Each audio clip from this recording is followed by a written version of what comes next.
Bonjour, aujourd'hui je suis en compagnie de Mathilde, qui nous fait le plaisir de venir dans Extra Life, mais également de Fred et de Léo, qui travaillent tous les deux sur un jeu de plateau à base de figurines qui s'appelle Conan Iborian Quest. Bienvenue dans Extra Life.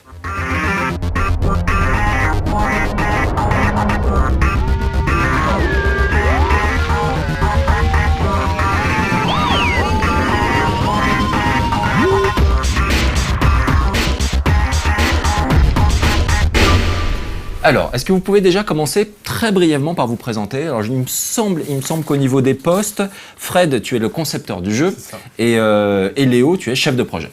En quelque sorte. Voilà.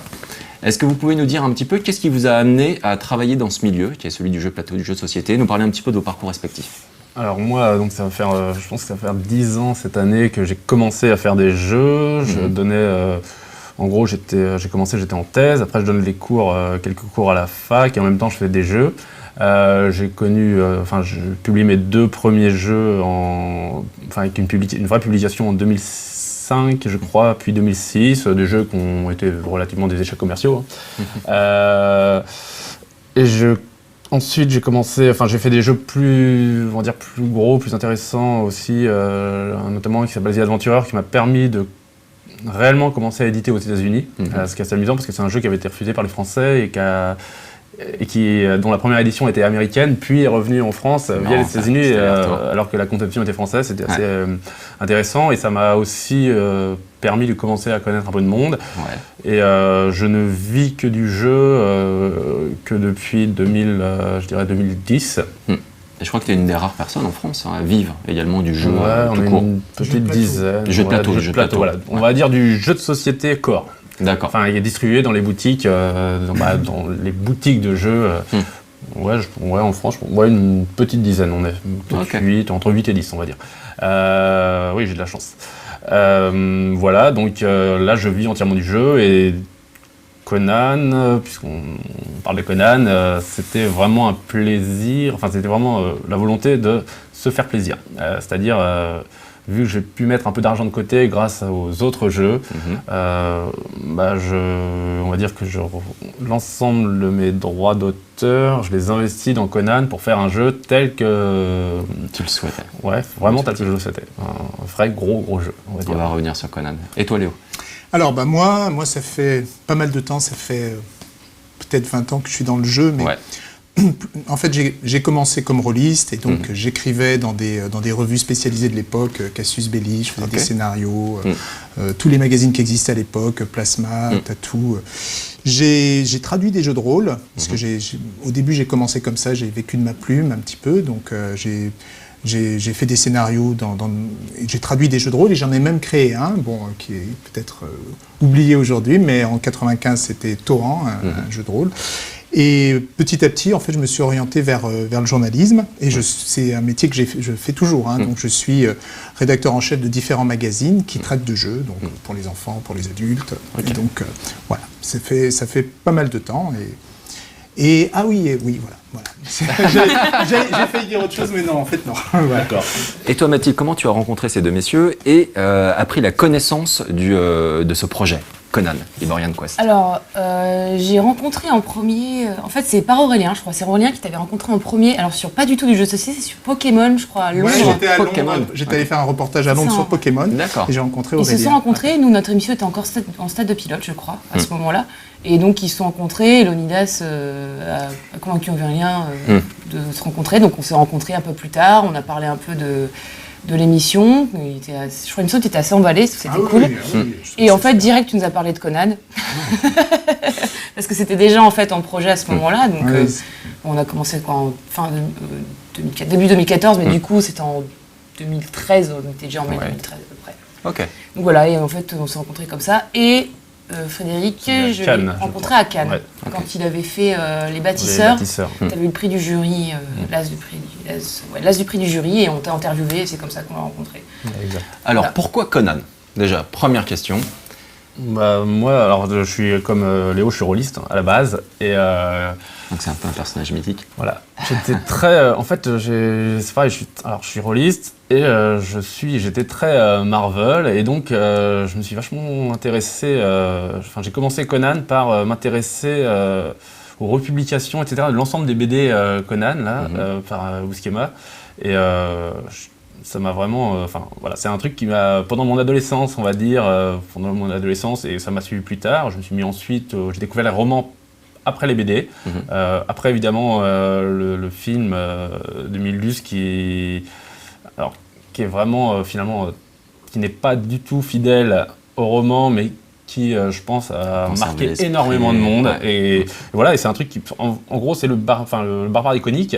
C'est le barbare qu'on va retrouver dans Donjons et Dragons. C'est le barbare qu'on va trouver dans tous les jeux de rôle à base de médiéval fantastique. Dans beaucoup de jeux de figurines aussi. Dans beaucoup de jeux de figurines aussi. En ce moment, je joue à Diablo 3, et donc du coup, mon personnage, ma classe de personnage, c'est le barbare. Et clairement, quand tu prends le barbare, tu joues Conan. Dans ma tête, c'est Conan. Quel que soit le nom du personnage. Mais voilà, du coup, c'est devenu, pour moi, c'est le barbare générique. Ça a vraiment réussi à créer une image idéale typique du barbare. Et j'adorais, alors bien sûr, j'ai joué au jeu de rôle aussi, Conan, qui avait publié, c'était Cyrose à l'époque. Oui, complètement. C'était GURPS Conan. Ouais, c'est les GURPS Conan. Et voilà, ça m'avait vraiment, je sais pas, ça m'avait marqué. On va dire que ça fait partie des choses qui ont contribué à construire mon imaginaire, mon petit monde intérieur. Et ça fait très très longtemps que je voulais pouvoir faire un jeu entre guillemets à l'HeroQuest, c'est-à-dire du plateau, des figurines, du matériel, des meubles, on monte sur les meubles, on tape sur les autres, enfin vraiment de la quête, on va chercher des trésors, etc. Sauf que les moyens me manquaient, et là, vu qu'en ce moment j'ai la chance d'avoir les moyens de le faire, voilà, j'ai décidé de monter une société avec 2 associés. Pour pouvoir enfin faire ce jeu-là, et j'y reviendrai, mais l'explication du KS s'explique aussi par les modalités très spéciales de la construction-fabrication du jeu, on va dire. KS, c'est Kickstarter. Ah oui, pardon. Kickstarter, oui, parce que le jeu va être kickstarté très prochainement, on y reviendra de toute manière. Je crois que c'est prévu pour janvier. C'est pour normalement début janvier. Vous avez déjà une idée, très rapidement, du montant que vous souhaitez lever, du coup? On ne connaît pas encore ce montant, c'est vrai que on a des objectifs élevés parce que le matériel va être assez... Il y a une centaine de figurines. Ah oui, au moins, c'est-à-dire rien que sur la boîte de base, avant même les add-ons, les stretch goals et les add-ons, donc ça va être assez considérable. Avec les stretch goals et add-ons, ou juste les stretch goals, on devrait attendre 138 figurines uniques, ce qui est quand même, je pense, à ma connaissance, vraiment énorme. Donc voilà, pour sans langue de bois, honnêtement, à moins d'1 million, je serais déçu. Il y a $150 000 d'investissement de développement avant même qu'on sorte la première boîte. Chaque boîte nous coûte $40 en coût de prod, ce qui est juste colossal. C'est-à-dire sortir 10 000 boîtes, ça veut dire réunir $400 000 plus $150 000, $550 000. Ce qui explique justement, ce que je voulais dire, ce qui explique le Kickstarter. Le but de Kickstarter, là en l'occurrence, c'est pas de squeezer les boutiques, comme on peut le reprocher à Kickstarter. C'est tout simplement que le projet est juste pharaonique. On ne peut pas sortir un tel jeu à $40 de coût de prod. Il faut imaginer que le coût de prod en Chine est équivalent pour un jeu classique à son prix de vente chez les retailers, chez les magasins, une fois incorporé la marge de chacun des segments du réseau de distribution et de fabrication. D'accord. C'est-à-dire que si on ne le faisait pas sur Kickstarter, ce projet-là, il sortirait à combien dans le... c'est pas grave, 6 x 4,24 plus TVA, €250. Voilà. D'accord. C'est un jeu, la boîte, telle que l'auront les gens qui la kickstart, c'est une boîte qui vaut, en gros, qu'ils auront pour, je pense, normalement, si tout se passe bien, oui, c'est quasiment sûr, $150. C'est l'équivalent d'un prix retailer à 250 €. Donc on ne peut pas, on ne peut pas vendre ce jeu en boutique sous sa forme. Il pourrait être vendu, mais sous une forme différente, c'est-à-dire segmentée. On ne peut pas vendre ce jeu en boutique sous sa forme actuelle, parce que de toute façon, c'est du perdant-perdant. C'est-à-dire que la boutique ne le vendra pas. 250 €, les clients qui fréquentent aujourd'hui les boutiques ne sont plus les clients d'il y a 15 ans, et personne ne mettra, déjà même il y a 15 ans, je pense que personne n'aurait mis 250 €, si on traduit en francs, et 15 ans d'ailleurs en francs encore, je pense oui. C'est juste colossal. Et nous on ne s'y retrouve pas non plus, c'est-à-dire que on ne peut pas les vendre. En gros, si on produit 10 000 boîtes, on se retrouve avec 10 000 boîtes, et là, on a une perte. De toute façon, on n'a pas l'argent pour les produire. Donc, comme ça, c'est très clair. On a l'argent pour développer le jeu. Chaque poste du jeu nous coûte extrêmement cher. On a fait très, très attention à mettre à chaque fois. On ne fait on ne fait que taper à chaque fois dans le top 10 mondial. Pour les dessinateurs, pour les sculpteurs. Pour les game non, designers. pas pour les game designers. Pour les game designers, c'est pas grave, on a pris dans les tiroirs, les fonds de tiroir. Non, mais ce que je veux dire, c'est qu'aujourd'hui, Conan, ce qu'il faut bien pour le distributeur, ce sera Asmodée, parce que voilà, là, en l'occurrence, dans le corps, c'est même le numéro 1 aujourd'hui. Je crois que c'est Asmodée, du coup, qui va gérer aussi la campagne Kickstarter. Alors là, on a un co-accord en fait, parce que on a aussi monté une boîte propre. Ça s'appelle Monolith. Parce que moi je tiens à rester totalement propriétaire ensuite de toute l'IP, hors la licence. Donc ce sera, malgré tout, il y a une boîte propre, Monolith, qui vraiment gère le Kickstarter. Asmodée aura toute la distribution, on s'entend extrêmement bien, hein, c'est des gens chez qui je travaille quotidiennement. On s'entend très très bien, mais le jeu sera indépendant. Il y aura vraiment, tout cas, la marque Monolith, parce que c'est les investissements qu'on fait sont tellement énormes à notre échelle qu'on ne peut pas se permettre d'être dépouillé ensuite juridiquement du jeu. Bien sûr. Mais donc c'est pour expliquer le Kickstarter. Le but n'est vraiment pas de squeezer les boutiques, c'est simplement que ni les boutiques ni nous n'avons rien à gagner parce que le modèle est inventable en boutique. Et que de toute façon on a besoin du cash flow non pas pour développer le jeu mais vraiment pour le produire. C'est pour sortir un jeu tel qu'on l'a rêvé. On s'est dit si on pouvait sortir aujourd'hui le jeu de nos rêves, qu'est-ce que ce serait? Ça part vraiment de ça. C'est ça. Non mais c'est colossal. C'est du jamais vu au niveau du temps, de l'énergie, des équipes qui sont sur ce projet. C'est juste. Aujourd'hui Conan c'est 25 personnes. C'est vraiment Conan c'est une PME. C'est 25 personnes, si on a entre les illustrateurs, sculpteurs, scénaristes, designers, et j'oublie sûrement des postes. Ceux qui font les cartes, les graphistes. Graphistes, etc. C'est 25 personnes. Donc c'est vraiment... franchement, c'est un jeu exceptionnel, donc il nous fallait un mode de financement exceptionnel. Juste pour une échelle, parce que les gens ne savent peut-être pas forcément dans le jeu de société combien on est habituellement pour faire un jeu de plateau, je veux dire, combien on est à peu près des... Moi je dirais qu'il y a entre 5 et 8 intervenants, maximum 10. Si je prends un jeu, alors ça va pas parler à grand chose, mais à grand monde, mais si je prends un jeu comme The Adventurer, le budget de développement de The Adventurer, c'est 20 000 euros. Donc 20 000 euros, ça fait à peu près 26 000 $, un tout petit peu moins maintenant.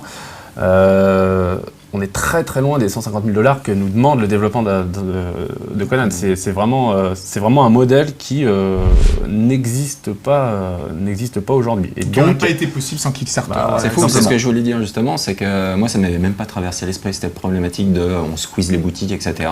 Je me disais que Kickstarter c'était vraiment un mode de financement qui en ce moment fonctionne très bien et qui est parfaitement adapté à un jeu de plateau comme Conan.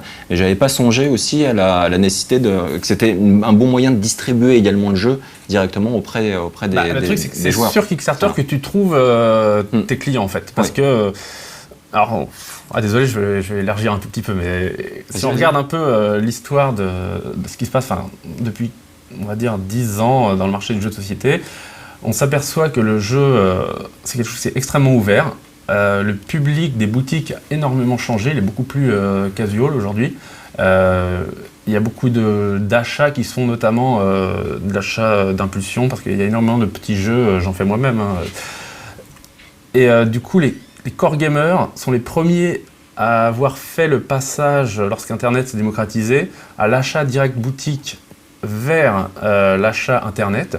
Ça a vu l'émergence très très forte de certaines boutiques Internet qui aujourd'hui, parce qu'elles travaillent très bien, trustent complètement le marché. Et là, avec Kickstarter, on est en train de voir apparaître chez ces mêmes core gamers un step de plus, un pas de plus, et ce sont ces mêmes personnes qui sont passées les premiers vers l'achat Internet, là qui passent vers l'achat des intermédiaires, c'est-à-dire directement au producteur. Et ce, en avançant des fonds. En gros, en avançant sur une moyenne de 200 $, près d'un an à l'avance.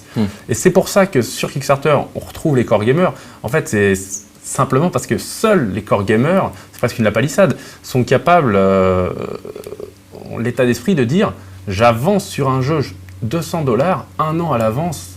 KS sans la plupart du temps même l'avoir joué. Ce qui est juste impossible pour entre guillemets, le casual gamer qui aujourd'hui fréquente les boutiques. Donc il y a toute une transformation presque de l'écologie du jeu et de la chaîne d'achat.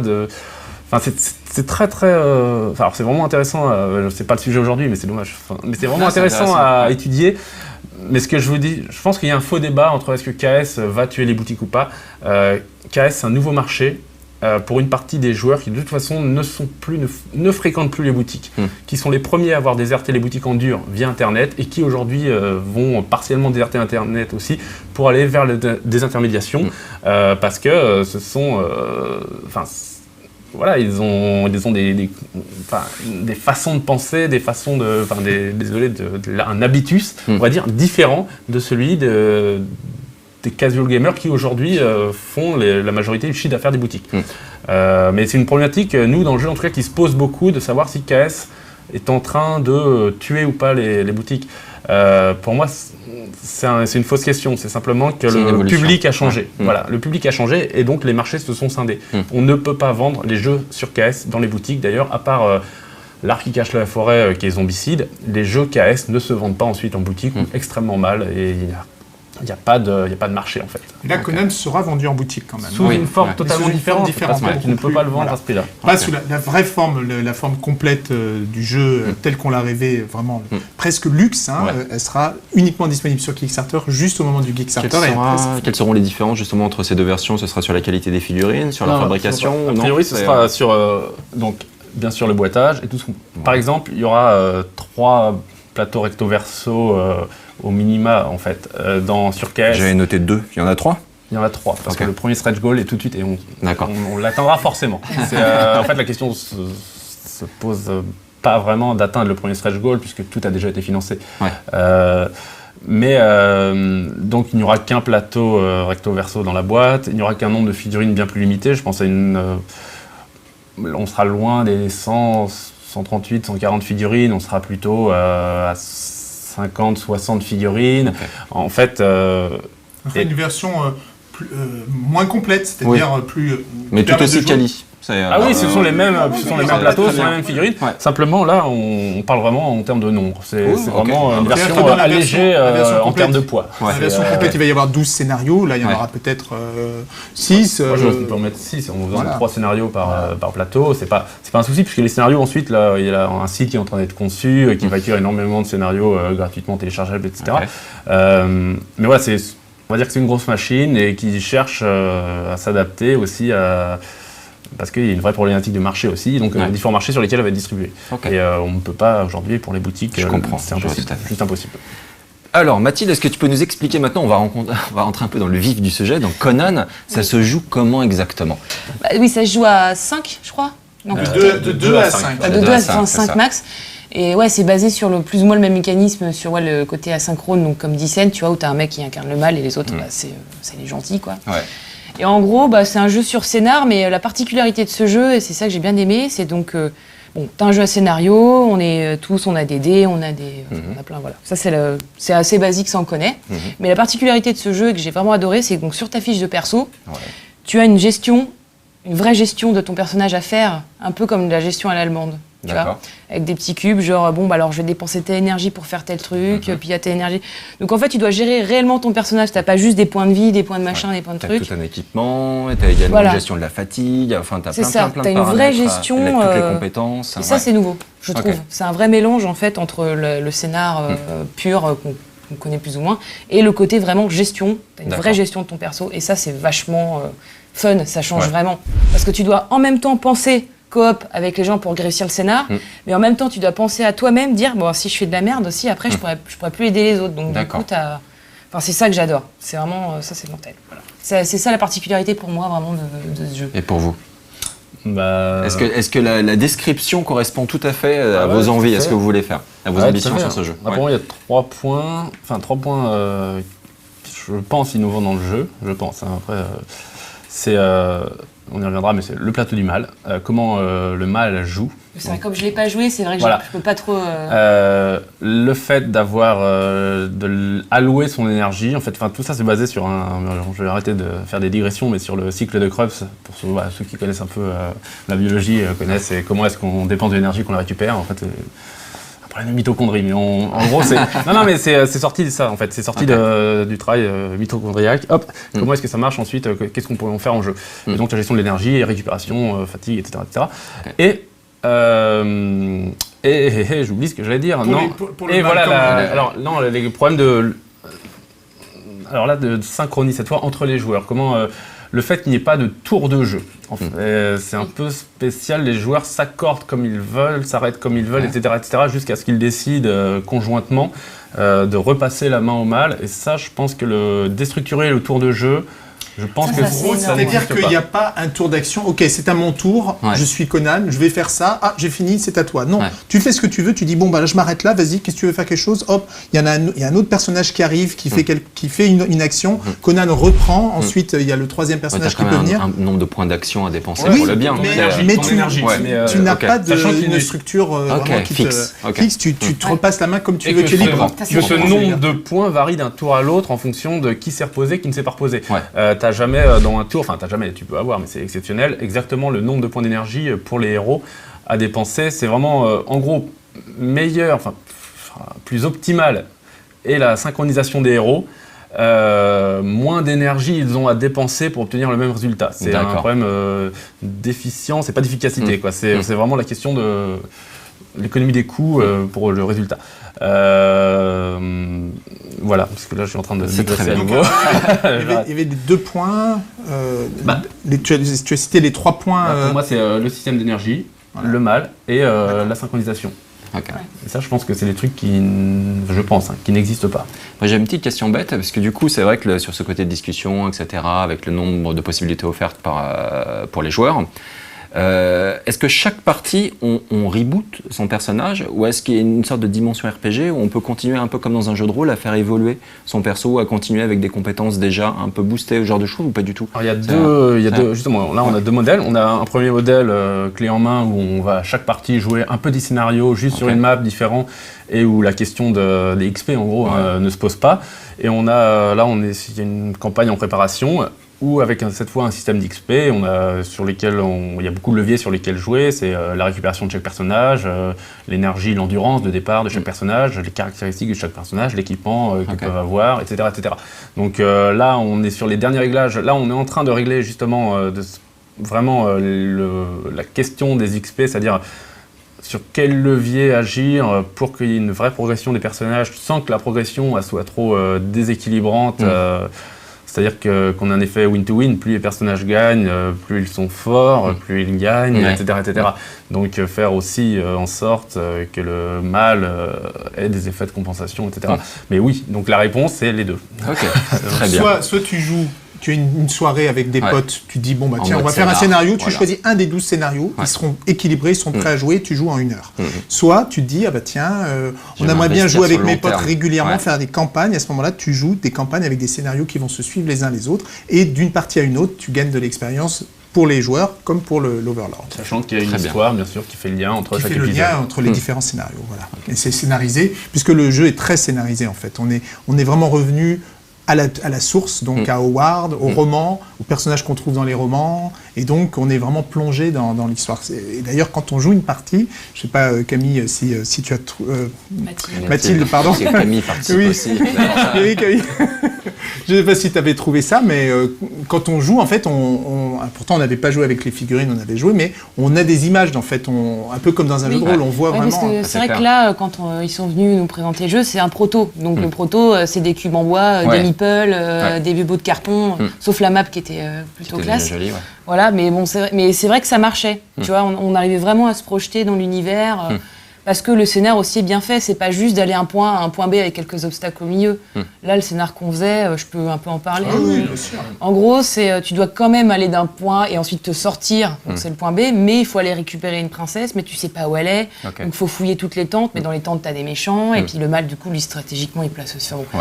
Donc c'est ça qui est intéressant, c'est le côté genre bon, on doit sauver une princesse, on sait pas où elle est, donc c'est le bordel, et en plus il faut décapiter le grand méchant, parce que sinon bah, tu peux faire bon.